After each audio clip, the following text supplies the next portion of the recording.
Gentlemen and ladies, seekers of cures, welcome to the Palace of Promises.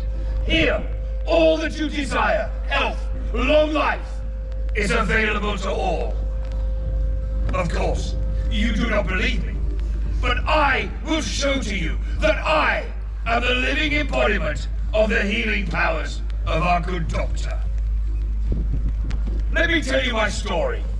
I, Salvatore Vatra, actor, tragedian, I was famed throughout the theatres of Europe for my portrayal as the demon Mephisto in the play of Faustus. You do not know this play? It tells the tale of a man named Faustus, who was offered a pact with the devil, powers beyond the dreams of man, in exchange for his immortal soul upon his death. What would you do, my friends, if you were offered all that you could dream of? Would you take the devil's bargain? I sought each night to create a greater spectacle for my audience. I fed the fires of my own ambition. I constantly encouraged the stagehands to make the fires on stage even greater. I wanted the audience to feel like they were in hell itself. The effects of the fire were carefully managed. But on that particular night, I goaded the stagehands to add more oil. I was in full flow on stage as Mephisto. As my voice reached a crescendo, I saw a spark leap to the curtain to my side, but I did not falter. The audience were mesmerized. They were hanging on my every word. I watched as the flame crept hungrily up the curtain, high above my head. Still, I did not stop. I was in the moment as my Mephisto spoke of the horrors of an eternity in the flames of hell. The audience was shocked. In my pride, I believed it was the power of my performance that held them in terror. I watched as a second flame detached. It made its way across the stage, high above my head. Still, I did not stop as I thundered upon the stage of the terror of hellfire. Suddenly, the audience began to realize the danger. There was panic, an eruption of screams of fear. It sounded as if they were tormented souls who had suddenly realized the enormity of their fate. And then, a third flame detached itself and worked its way down the curtain to my left. I was framed in fire. And then, I heard a whooshing sound. Above me, tiny flickers of flame dancing high above my head, slowly descending, but always gathering more and more. Still, I stood on stage. This was my moment, and I was going to enjoy it to the full. I watched as the flames swept across the stage till they caught my robe. But I brushed them off, still reciting my lines. I was Mephisto! I was the devil! Slowly, my mind began to crumble as I lost all sense of who I really was. I was laughing hysterically as something heavy hit me upon the head, and I laughed no more. When I woke, I was in hell itself, my mind completely destroyed. In my constant nightmares, awake or asleep, I was engulfed in flames. I could feel my flesh sizzling, peeling from my bones as I screamed in agony. Even the light from a candle in a lantern held by a nurse reduced me to abject terror. Any naked flame, fire, or even light itself reduced me to tears. The doctors were so concerned that they sent for a priest. When the priest spoke of the light of Christ, I screamed even more. I was restrained, thrown in a cell, and left to my insane ramblings. How long I was there, I do not know. I have no sense of time then. What I do know is I was hopelessly incurable. My fear of fire was so chronic. And then, another doctor appeared. He spoke to me. His voice was soothing. He told me that not only could he cure me of my fear of fire, but he could transform me, make me better than I ever was. Of course, I agreed. And so, the good doctor set about his work. Much of what he did, I do not remember. What I do know is that he used hypnotism to take my mind apart and remake it. He took his time, his attention fixed solely upon me. Until, not only was I cured of my fear of fire, but I embraced the flame. I am living proof of what the doctor can achieve. If he could save me, he could save anyone. All you have to do is put your faith in him. Open your mind and let him go to work. He can transform you. He can make you better than you ever were. All of you.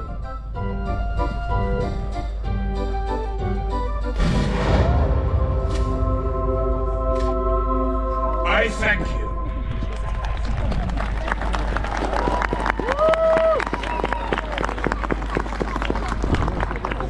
Ladies and gentlemen, welcome to the magnificent ruins of Whitby Abbey.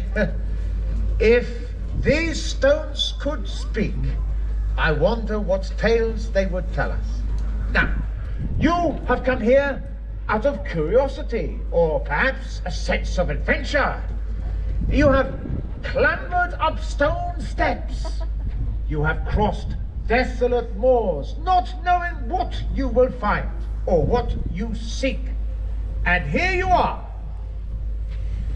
My friends, you have entered a nightmare. Allow me to explain by introducing myself to you. My name is Professor Abraham Van Helsing. Ah, good. I see some of you know my name. Then you will know that I have put aside my studies of infectious diseases to focus all my attention on the eradication of the most terrible disease that faces mankind. I speak, of course, of the disease of vampirism, personified in its most terrifying manifestation, that of Count Dracula. Now, I have pursued this fiend across the continents for many, many years. He is cunning, a shape-shifter, a master of disguise. Many times I have fought against him as he seeks domination over you all, to enslave you, to make you as he is, undead.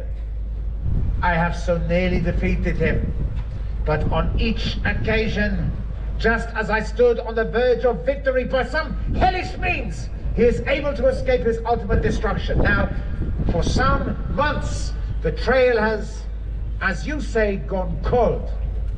But, my friends, do not believe for 1 minute that the devil is dead and buried. Oh no. He waits in the shadows until the time is right for him to strike. For some unknown reason, these ruins, this holy place, brings him back again and again.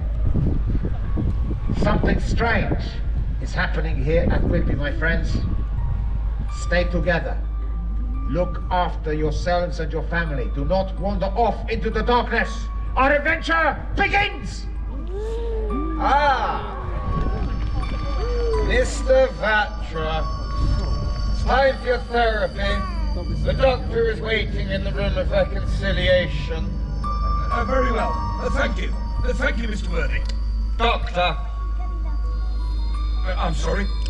Dr. Worthy. Call me Doctor. Oh, I'm sorry. Thank you. Thank you, Dr. Worthy. Fascinating case. Right. My name is Dr. Renfield Worthy. I am Dr. Luca's assistant. The doctor is a very busy man, and we have a great number of new patients. He is interested in particular cases that he feels he can bring his genius to bear on. So, to save time, I will be assessing you. Now, I too am a busy man. The doctor has put a lot of responsibility on my shoulders, and I have my own research to conduct. So I will be initiating a series of... Dr. Luca's minion. How goes it, Mr. Worthy? Still putting on airs and making lists? When are you going to do any real work, sir? Doctor, if you don't mind. What's that? Doctor. You should call me Dr. Worthy in front of the patients. I am Dr. Luca's principal assistant after all. Whereas, by my recollection, you were struck off the register of qualified doctors for your stealing of other doctors' research. Well, if I was you, Mr. Worthy, I would be very careful about making a dangerous assertion like that. You see, this abbey can be a lonely place. Accidents can happen. People can disappear. It would be terrible for your family if anything were to happen to you. I mean, your dear sister would be heartbroken. What do you mean? Well, let's see. The Worthy family. Rich enough so that none of you have to do a day's work in your life. Your sister has traveled the world, published many fine books, mainly on the subject of bats, her area of expertise. Your parents must be so proud of her. It is true that Vespa has done well for herself. Unlike her poor brother, eh? What was that unfortunate business at medical school? Ah, yes, a scandal over missing cadavers. You were such a coward. What do you mean? Your research, the work that you turned your back on, it was in the field of cross-species xenografting, putting the organs of one species into a human host, or the other way around. And I was wrong. It was immoral. Impossible. You were soft-hearted. All that work, and you gave up so easily. You lack the courage to be a true pioneer, a real man of science, like Dr. Luca and I. Dr. Luca is a savior of humanity. I'm fortunate to have his example to follow. Well, you might be surprised to learn that I have set up my own facility nearby, and I have begun my own experimentation. Doubtless with other people's research. Have you told our employer about your work? Are you stealing his ideas? I can't wait for him to discover. Well, if he should discover, then I will know exactly who to blame. And if I should happen to get hold of that person, well, I have work to do. You carry on making your lists, and stay out of my way!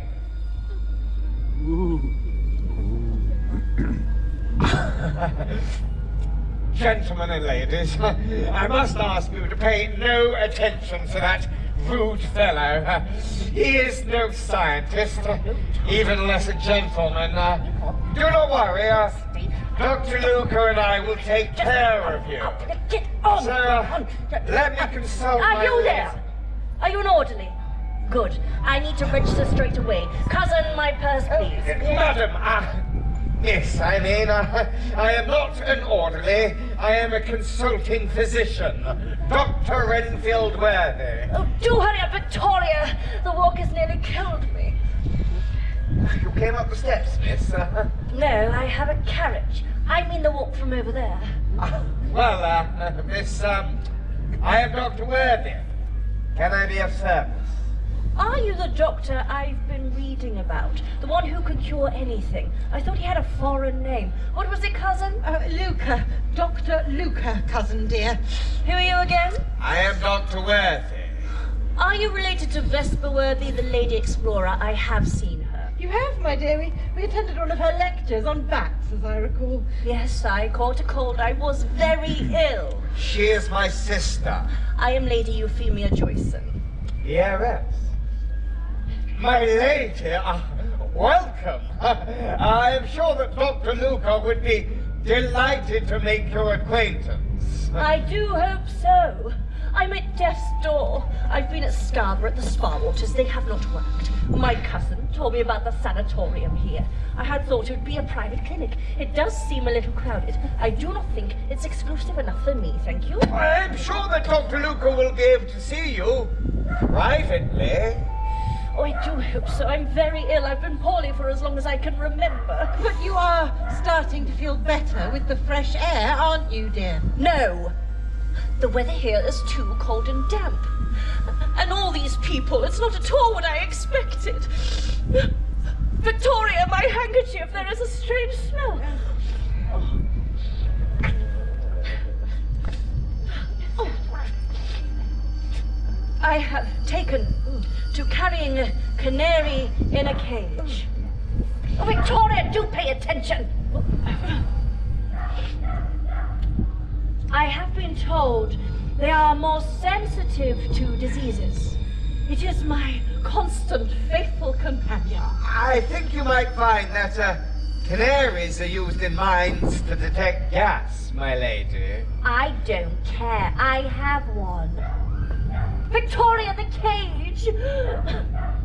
And try and pick up your feet. The sound of you dragging your boots along is depressing. Of course, my dear, and you must be careful not to overexcite yourself. You don't want to make yourself ill. It's this dreadful place. You have deliberately brought me here to make me ill. That would suit you, wouldn't it? You'd be free of me then? That's your plan. Still without my money, where would you be? In the poorhouse. Oh, my cousin, poor cousin, is supposed to look after me, but secretly I think she's trying to kill me. Dear Euphemia, you know that is not true. When this doctor, whatever his name is, cures me, then I will have no need of you. Then, how will you cope without me paying for everything? Ladies, perhaps I might suggest that now would be a good time to introduce you to Dr. Luca. He will be finishing his appointment shortly, and I'm sure he'll be happy to see you. If you'd like to follow me. The rest of you stay here. I'll send some of Dr. Luca's people to fetch you.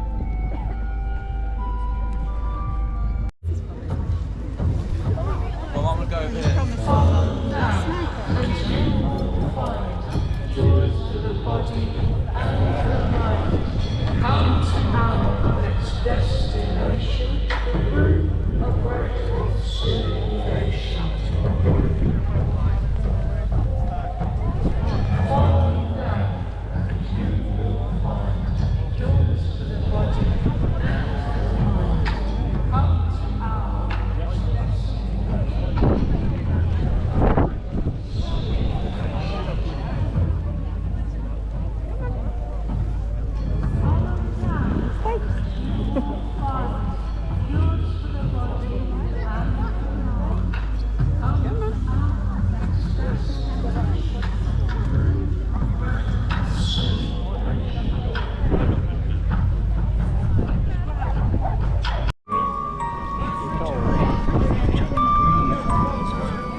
Dr. Luca!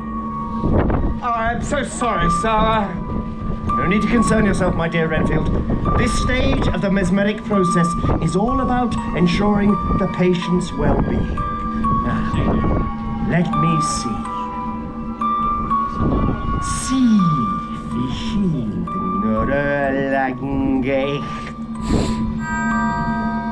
Oh, I'm sorry, Doctor. Shall we begin? My dear fellow, I am done. You have, as ever, proved to be a most willing and manageable patient. Take yourself off to the room of oblivion and seek refreshment there. Thank you, Doctor. I'm sorry to disturb you, Dr. Luca, but we are being inundated with more and more patients. My dear fellow, my only desire is to furnish my assistance to those who suffer. Our existence need not be about pain or mental anguish, but with a correct treatment, anyone can enjoy a healthy, long life. And a noble desire it is too. I only hope that I can learn to emulate your fine example of care. In time, my friend, in time. Thank you, Dr. Luca. I will do my best. Always so modest. A perfect gentleman. Sometimes I wonder, if I was to crack open your skull, what would I find? What? I mean that for all of us, the answer to our deepest concerns lies within us. Now, my friend, I sense some errand of mercy has brought you here. How may I help you? I have a lady who has recently arrived who I think is worth your attention. Her name is Lady Euphemia Joyson. I see. Joyson, you say? Well, fetch her in. Good people, do not worry or be scared. In the course of your treatment, I will transform you all so that long life will belong to each and every one of you. All you have to do is trust in my skills. You will not believe what I can do. Is he here yet? I do hate to be kept waiting. My dear Miss Joyson, I trust you are well. No, I am not. Otherwise, I would not be in this dreadful place. I am very ill. I am sorry to hear that, my dear. Might I inquire as to the nature of your sickness? This is a waste of time. You are like all the rest. Go and summon my coach. A moment, please. Let me see if I can be of more practical assistance. You have a cold. I always have a cold. I cannot breathe to save my life. Then please permit me the liberty.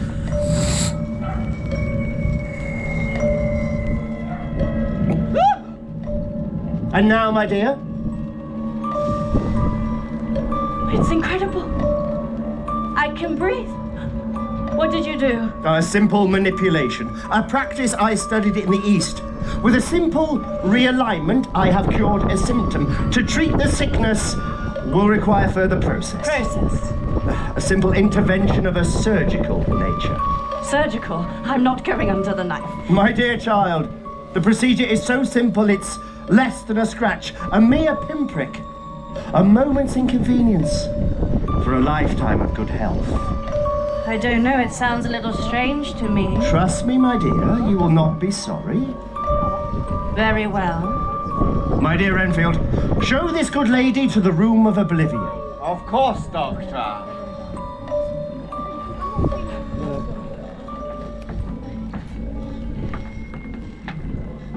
And you, miss, you are a companion to this poor lady?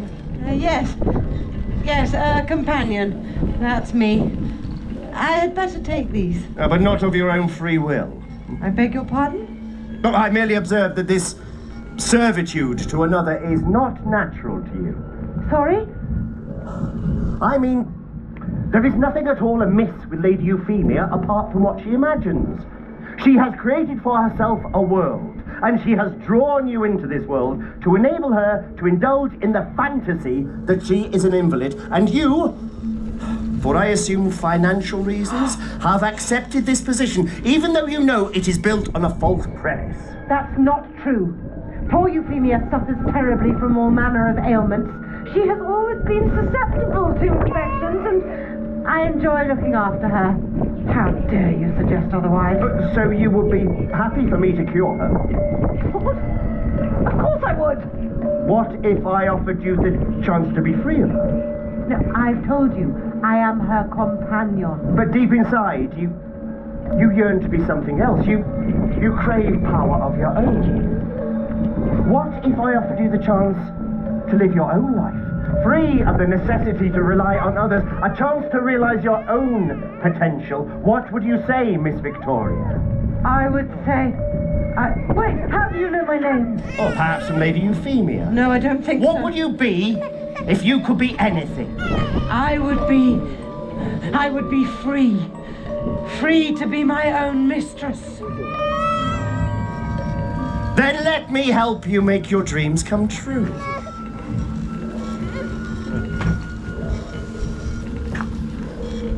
This many patients doing out of bed.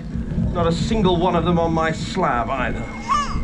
All waiting still upon the good doctor. You really are the most patient patients. What's the matter? No sense of humor? Well, don't turn your pathetic eyes towards me. I have no time for your so-called symptoms. I am on the verge of making scientific history. And why should I waste my time doing work that others have done before me? Surely it is more scientifically minded to put their toils to good use in my own theories. Mr. Worthy could have been a pioneer, but he lacked the courage of his convictions. I noticed, though, that he did not burn his notes. He kept them under lock and key. An easy thing for a man like me to find. And now, with his research, I shall bring my own great project to life, and I shall be famous across the entire world! Excuse me. Oh, good evening. Sorry to disturb you. I just wondered if you might be able to help me. I'm looking for my brother. He may work here. His name is Worthy, Renfield Worthy. And you are Miss? Oh, I'm Miss Vesper Worthy, his sister. I was told that he might be here working as a practitioner. Do you know him? You're the explorer, the expert on bats. Oh, yes. I do have the honor of being quite well regarded in that field. And you are, sir? Dr. Stubbs. Oh, glad to make your acquaintance, Dr. Stubbs. You don't know the whereabouts of my brother? No, I'm afraid I don't. And I have my own research to be getting on with. I must go to my laboratory. Oh, very strange.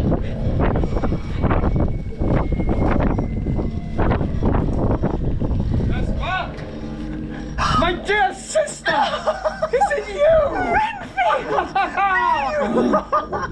What are you doing here? Oh, well, I might ask you the same thing. How did you find me? Here, of all places, I thought I would be anonymous. Oh, Renfield, you forget that I'm your sister. I knew you would be somewhere out of the way, and that medicine would have such a strong lair on you, you wouldn't be able to leave it behind.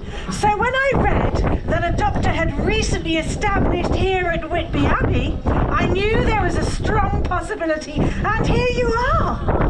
Well, I am glad to see you. The work I am doing here is quite remarkable.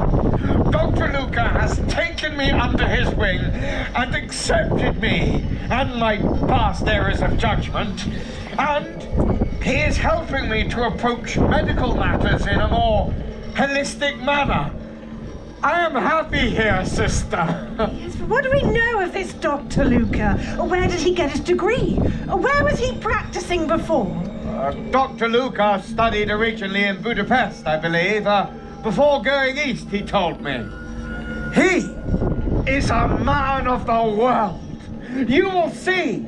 He has absorbed medical practices from wherever his travels have taken him and gathered them into one method, combining ancient philosophies with our Western surgical approaches to create something truly new and beneficial. Surgical approaches? No, dear sister. I have left that part of my life behind, I assure you, and turned over a new leaf. And you have destroyed all evidence of your research, haven't you, Renfield? Yes. Now I am studying new arts. Dr. Luca will teach me mesmerism. He is a gifted hypnotist. No. I kept my final research in the hope that it might prove useful in the future. Renfield, how could you do that? You promised me you destroyed it all. I did. I'm sorry, sister, I lied. Let me retrieve my work now, and get it. I will burn it before your eyes. Oh, my poor brother. In his desire to make a name for himself in the medical profession and to push the boundaries of science, his mind fell prey to a hideous notion that it might be possible to exploit characteristics of different species, overdeveloped senses, stamina and strength, and to fuse them onto a human host by way of grafting together body parts and organs, thus creating a human who had the power of a bear, or the hearing of a bat, or the predatory cunning of a fox. It was obscene, and he was prevented from his final experiment, where he took the brain of a... Oh, no, I can't continue, it was too shocking. Vesper! Somebody has removed the files from my room. What? My research has been stolen. Oh, Renfield, didn't you keep it secured? Of course I did. 2 files locked away securely. 2 files? Why? Dr. Stubbs had 2 files. He was here just a moment ago. Stubbs? Of course. He must have forced the lock and taken them. Well, he's in the middle of an experiment. What experiment? Well, I don't know, but he said it was in his laboratory. You stay here. I must track him down. These people of the doctors will help you. Oh. Go with them. Oh, yes, brother. Oh, just be careful. Look after yourself. Oh, friends, you must do what my brother suggests and stick with the doctor's people. Look, there's a light over there. Follow that light. Head this way, friends. Head that way. Out of the wind. Well, I'm going to go over here.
Welcome to the Temple of Truth.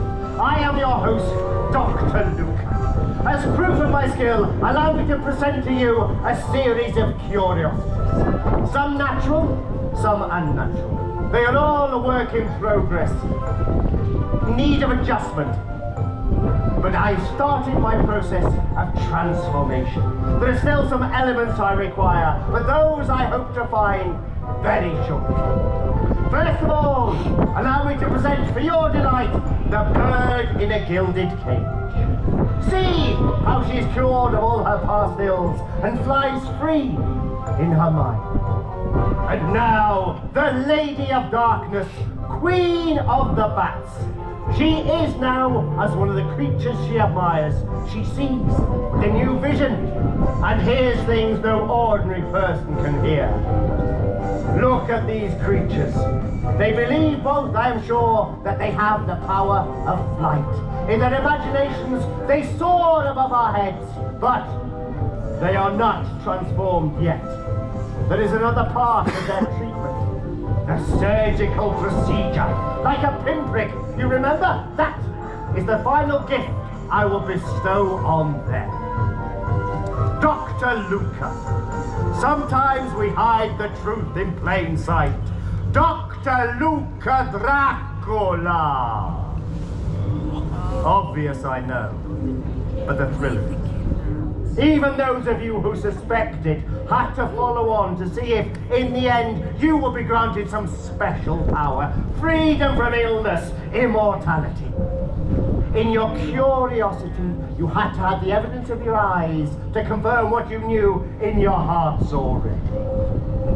Of course, as well as all of the latest fashions in mesmerism and mind control, I can still resort to a more simplistic approach. That surgical procedure of which I spoke, a simple bite and a mingling of the blood. All of my creations end here, in this form, as vampires. As you will all end your lives and begin again anew. It has amused me to assume the role of a man of kindness, to engineer a situation where people have entered my lair willingly. Sometimes the old ways are still pleasing. Eternal life. You all imagine it. You think of all you could accomplish if you were not hampered by the inconvenience of old age and death. You are all like the player Faustus. Like him, you would give anything to be what you want in your dreams. You would all make the devil's bargain and not think of what lies ahead. Because what lies ahead is boredom. Excruciating, mind-numbing boredom as the centuries pass. And this now passes for my amusement, to play with life, as a cat toys with a captured mouse, and still you humans learn nothing. I beg to differ, Count Dracula. My old friend Van Helsing, well, of course you are here. Where else would you be but creeping in the shadows? You are more vampire than I. We both play our games in the shadows, it is true, but to different purposes. You seek to destroy life, I to save it. Oh, there is nothing here that can be saved. I have complete control over these creatures. Not all of these creatures, Count Dracula. You might be able to pass yourself off as a man of medicine, but not even you can acquire surgical skills.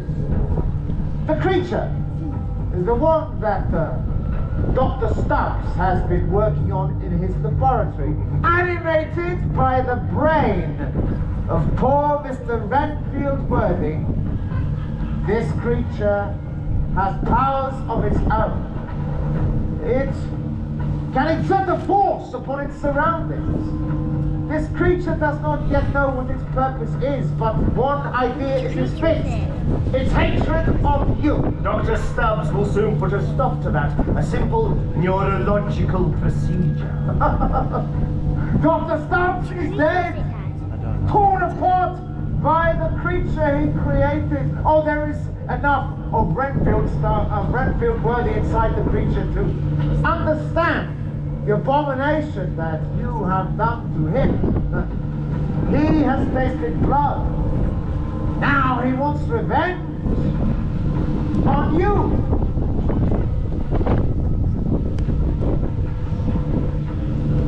I wonder, what will this creature think when it discovers what you have done to its sister? My people can deal with it. Your people?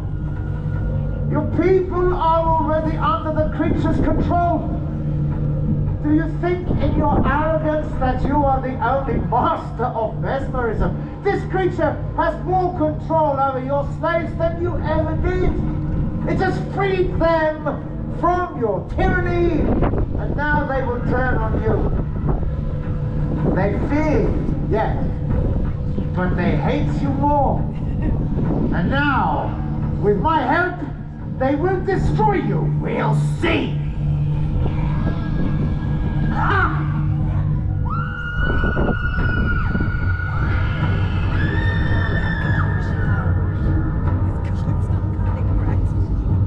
And now, my dear Dracula, it is time for you to face the music!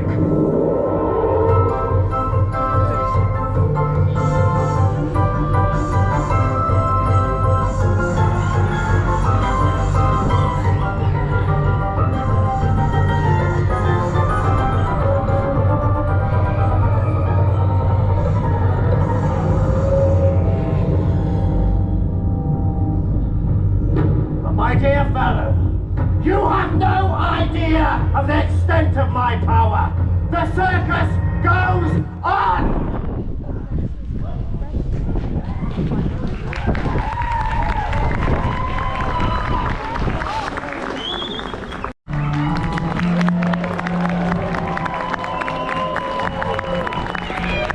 Ladies and gentlemen, thank you very much indeed. Thank you for braving the elements to see us. We'd like to thank especially Camel Event Productions for the lights and the sounds. We'd like to thank Johnny Dyer and Vicky Swan for the fantastic soundscape and the music you're listening to now available on Spotify. We'd like to thank the students of Coventry University Drama Department, the ladies of Whitby Community Choir, but most of all, we would like to thank you for coming to see us. If you've enjoyed the show, Tell English Heritage, see you again soon, we hope. Good night and happy Halloween! Yeah.